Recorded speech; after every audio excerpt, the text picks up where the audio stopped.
नमस्कार दोस्तों, मेरा नाम है प्रदीप चौहान। दोस्तों, कल राहुल गांधी जिस वक्त देश के सामने खुलासा कर रहे थे कि लोकसभा चुनाव के दौरान किस तरह से वोटों की चोरी हुई है, उस वक्त आपने गोदी मीडिया का एक खेल नोटिस किया था? नहीं किया तो मैं आपको बताता हूं। खेल ये हुआ कि जब राहुल गांधी ने प्रेस कॉन्फ्रेंस शुरू की तो हिंदी चैनल उसे लाइव दिखा रहे थे, क्योंकि राहुल गांधी अंग्रेजी में बोल रहे थे और उनकी ऑडियंस हिंदी की है। जैसे ही उन्होंने हिंदी में बोलना शुरू किया, सब चैनलों ने वो कवरेज बंद कर दी और इंग्लिश चैनलों ने इसका उल्टा किया। जब तक वो इंग्लिश में बोल रहे थे, राहुल गांधी को नहीं दिखा रहे थे। जैसे ही राहुल गांधी ने हिंदी में बोलना शुरू किया, उन्होंने उनको लाइव दिखाना शुरू कर दिया। ये खेल गोदी मीडिया का है, ताकि उनकी ऑडियंस तक राहुल गांधी की बात ना पहुंचे। और आप कहोगे कि गोदी मीडिया दिखा क्यों रहा था राहुल गांधी को? इसलिए दिखा रहा था कि कल राहुल गांधी को दिखाना मजबूरी था, क्योंकि डरे हुए तो सब थे कि भाई राहुल गांधी क्या बम फोड़ने वाले हैं, क्या कहने वाले हैं, क्या नहीं। क्योंकि वो जानते थे कि राहुल गांधी इतने दावे से कुछ कह रहे हैं तो वो कुछ ना कुछ तो होगा, इसलिए उन्हें ऊपर से ऑर्डर थे कि दिखाइए, सुनिए क्या कहते हैं। उसके बाद वो अपने एजेंडे पे लग गए, जो ऊपर से हुक्म आया कि भाई अब राहुल गांधी को झूठा करार देना है, झूठा साबित करना है, चुनाव आयोग का बचाव करना है, सरकार का बचाव करना है। और वो तब से लगातार जुट गए हैं।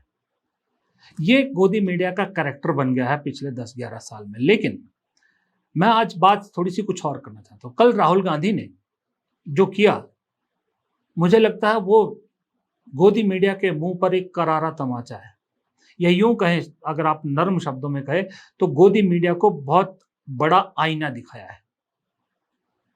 क्योंकि जो कल राहुल गांधी ने किया, वो मैंने एक्स पर पोस्ट भी किया था कि ये प्योर फॉर्म है इन्वेस्टिगेटिव जर्नलिज्म की, इन्वेस्टिगेटिव पत्रकारिता का ये प्योर फॉर्म है जो उन्होंने किया। ये काम कोई नेता नहीं करता, ये काम कोई पार्टी नहीं करती, ये काम हर देश में, खास करके जहां तो लोकतंत्र हो वहां पत्रकार करते हैं। पत्रकार इस तरह से डाटा खंगालते हैं और पत्रकार इस तरह से भूसे में से सुई निकाल के ढूंढ के लाते हैं। लेकिन इस देश की बदकिस्मती यह है कि पॉलिटिकल पार्टी को, लीडर ऑफ ऑपोजिशन को, मेन ओपोनेंट पार्टी को यह काम करना पड़ रहा है और इस इन्वेस्टिगेटिव जर्नलिज्म को झूठा करार देने का काम मीडिया कर रहा है। जबकि होना उल्टा चाहिए था कि मीडिया को यह काम करना चाहिए था और चुनाव आयोग और सरकार से सवाल पूछना चाहिए था, उन्हें कहने देना चाहिए था कि झूठ है, मीडिया की रिपोर्ट झूठ है। लेकिन अजब कहानी है कि राहुल गांधी एक तो सच्चाई सामने लाते हैं, ऊपर से उन्हें ही झूठा करार देने की कोशिश की जाती है। ये गोदी मीडिया का एक पूरे का पूरा कल आईना दिखा के रख दिया राहुल गांधी ने। उनको बेशर्म तो है ही वो, लेकिन बेशर्मों को भी कभी कभी आईना देखने से शायद शर्म आती हो, ऐसी उम्मीद उन्होंने की थी। मुझे भी लगता है कल शायद कुछ लोगों को, गोदी मीडिया के कुछ लोगों को शायद कल सोचने पे मजबूर किया हो, नींद ना आई हो कि भाई एक नेता अपने पॉलिटिकल पार्टी से, अपने लोगों से 7-7 फुट लंबे, 7 फुट ऊंचे 3 कागजों के ढेरों से छांट के इस तरह की चीजें निकलवा सकता है, जो अगर अगर उसमें लेश मात्र भी सच है तो हिला देने वाला है। सच्चे पत्रकार की जो जमीर है, सच्चे पत्रकार का जमीर है, वो हिल जाना चाहिए था।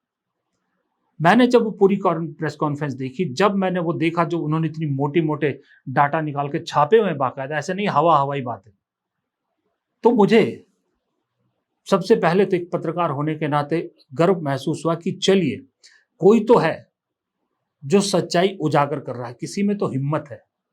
लेकिन साथ ही मुझे शर्म भी आई कि मेरी फ्रेटर्निटी, जिस पे मुझे गर्व था, अपने आप को पत्रकार कहने पे गर्व था, उस पत्रकारिता फ्रेटर्निटी को क्या हो गया है, किस हाल में पहुंच गई है हमारी पत्रकारिता, जहां सिर्फ और सिर्फ एक काम रह गया है सुबह से शाम तक, या तो हिंदू मुसलमान करो या सत्ता की चाटुकारिता करो। जो सत्ता से सवाल पूछे, इन चैनलों के प्लेटफॉर्म्स पर राहुल गांधी के बारे में या गांधी नेहरू परिवार के बारे में झूठ तो दबा के परोसा जाता है, इसमें कोई शक नहीं। लेकिन अब हालत यहां तक पहुंच गई है कि इन चैनलों में जो सत्ताधारी पक्ष के प्रवक्ता आते हैं, वो नाम को भी एक गाली की तरह से, नाम को तोड़ मरोड़ के तरह, एक गांधी को कुछ और ही बना के एक गाली की तरह बोलते हैं राहुल गांधी के नाम को, और एंकर सिर्फ हंसते हैं। जब कांग्रेस पार्टी या विपक्ष का कोई इस पर ऑब्जेक्शन करता है तो उन्हें ही चुप कराने की कोशिश की जाती है। आप सोचिए, क्या नरेंद्र मोदी प्रधानमंत्री परमानेंट रहने वाले हैं? परमानेंट तो इस जहान में कुछ भी नहीं है। जब वो नहीं होंगे प्रधानमंत्री, सत्ता किसी और के पास होगी, तब अगर उनके नाम के साथ बहुत कुछ जोड़ा जाएगा तो फिर जो उन्हें अभी पसंद करने वाले हैं उनके दिल पर क्या गुजरेगी। एक पत्रकार होने के नाते जैसे मुझे आज अच्छा नहीं लगता, मुझे तब भी अच्छा नहीं लगेगा कि अगर कोई उनके नाम के साथ कुछ गाली शब्द का इस्तेमाल करे। कम से कम इतना तो सोचना चाहिए इन गोदी चैनलों को कि कम से कम इतनी मर्यादा तो रखिए। ठीक है, आप चाटुकार बनिए, सब बनिए, आप आम चूस के खाते हैं, काट के खाते हैं, आपकी एनर्जी का टॉनिक क्या है, आप कितने घंटे काम करते हैं, सब सवाल पूछिए। लेकिन जो नेता विपक्ष है वो भी तो 99 सांसद के साथ आया है, और बाकी ऑपोजिशन पार्टीज का भी लीडर ऑफ ऑपोजिशन वही है। उन 234 सांसदों को जिन्होंने चुन के भेजा है, उनका भी कुछ ख्याल कीजिए, उनकी इज्जत तो तार तार मत कीजिए। इस देश में 37% वोट सत्ता के साथ है, 63% वोट विपक्ष के साथ, यानी 63% लोग मोदी के खिलाफ है। तो इसका मतलब वो सबके सब लोग भी गाली के काबिल हैं। स्मृति ईरानी पूछती है, मैं जानना चाहती हूं कि कौन राहुल गांधी को और कांग्रेस को वोट देता है। वो मजाक उड़ाती है उन लोगों का, 99 सांसदों वाली पार्टी के मतदाताओं का मजाक उड़ाती है। प्रवक्ता जिसके खुद के बच्चे विदेशी नागरिक हैं, जिसके खुद के बच्चे भारत के नागरिक नहीं हैं, वो राहुल गांधी को विदेशी मां का बेटा बोलकर गाली देता है स्टेज पे, चैनल पे, प्लेटफॉर्म पे, और एंकर हंसता है। लेकिन वही शख्स अगर मेहनत करके कुछ डाटा सामने ला रहा है, कुछ सच्चाई उजागर कर रहा है, तो उसे रिडिक्यूल किया जाता है, उसे नीचा दिखाने की कोशिश की जाती है, उसे कहा जाता है पप्पू। हालांकि जो अब उसको शख्स को पप्पू कहते हैं वो खुद पप्पू लगते हैं। देश के सत्ताधारी नेता, सरकार के मंत्री, प्रधानमंत्री खुद सदन में झूठ बोलते हैं, सदन में गलत डाटा पेश करते हैं, सदन में गलत बातें कहते हैं, उन्हें रिडिक्यूल नहीं किया जाता। लेकिन राहुल गांधी अगर सदन के बाहर भी सवाल उठाते हैं, कोई सरकार पर सवाल उठाते हैं, तो सुप्रीम कोर्ट के जज भी उनसे ही देशभक्ति का पाठ पढ़ाने लग जाते हैं। अगर वो सवाल उठाते हैं तो देश के अलग अलग कोने पर उन पर मुकदमे दर्ज किए जाते हैं, मुकदमे दायर किए जाते हैं। एक 75 पार 70-78 साल की महिला सोनिया गांधी, जो एक पार्टी की अध्यक्ष रही हैं, जिनका प्रधानमंत्री पद पर हाथ में सज के आया था प्रधानमंत्री पद, उन्होंने वो भी ठुकरा दिया। उस लेडी के कैरेक्टर असैसिनेशन को किस तरह से खुलेआम होने दिया जाता है, ये इस गोदी मीडिया ने दिखाया है। किस तरह से झूठ की फैक्ट्री बन गई है, ये हमने ऑपरेशन सिंदूर के दौरान देखा है, पूरी दुनिया ने देखा है। इसलिए आज भारतीय मीडिया का मजाक बनाया जाता है, पूरी दुनिया में मीम्स बनाए जाते हैं। हम अक्सर जब पत्रकारिता में नए आए थे, कर रहे थे पत्रकारिता, तो पाकिस्तान के पत्रकारों का हाल देख, उनका वहां के वीडियो देखकर हंसते थे। आज पाकिस्तान के पत्रकार भारतीय पत्रकारिता को देखकर हंसते हैं। वो याद है आपको, एक फिल्म देखी होगी आपने सलमान खान की, बजरंगी भाईजान। उसमें नवाजुद्दीन सिद्दीकी को पाकिस्तान का पत्रकार दिखाया गया था, और उनका एक सीन था जो रेलवे स्टेशन की सीढ़ियों पे खड़े होकर करते हैं। उसको टेलीविजन की भाषा में P2C बोलते हैं, यानी पीस टू कैमरा बोलते हैं उसको। वो उन्होंने कोई क्रिएटिव चीज नहीं की थी, कोई लेखक ने नहीं लिखा। तो पाकिस्तान के एक पत्रकार का वीडियो कई सालों से पड़ा है यूट्यूब पर, जिसमें ये सच में हुआ था। तो हम मजाक उड़ाते थे, हम हंसते थे पाकिस्तान के चैनलों का ये हाल देखे। पाकिस्तान के स्टूडियोज में नेता आपस में गुत्थम गुत्था हो जाते, हाथापाई हो जाती थी, हमें हंसी आती थी, हम सोचते थे कि ये कैसा देश है। आज हिंदुस्तान के पत्रकारिता देखकर, हिंदुस्तान के स्टूडियोज में जो चलता है, ये देखकर पाकिस्तान की मीडिया हंस रही होती है, पाकिस्तान में मीम बन रहे हैं। ये गोदी मीडिया है। और इस मीडिया को कल राहुल गांधी ने आईना दिखाया, ऐसा आईना दिखाया कि अगर किसी रीढ़ की हड्डी वाले को, किसी जो मजबूत उसके ईमान के पत्रकार को ये दिखता तो शर्म के मारे डूब मरता।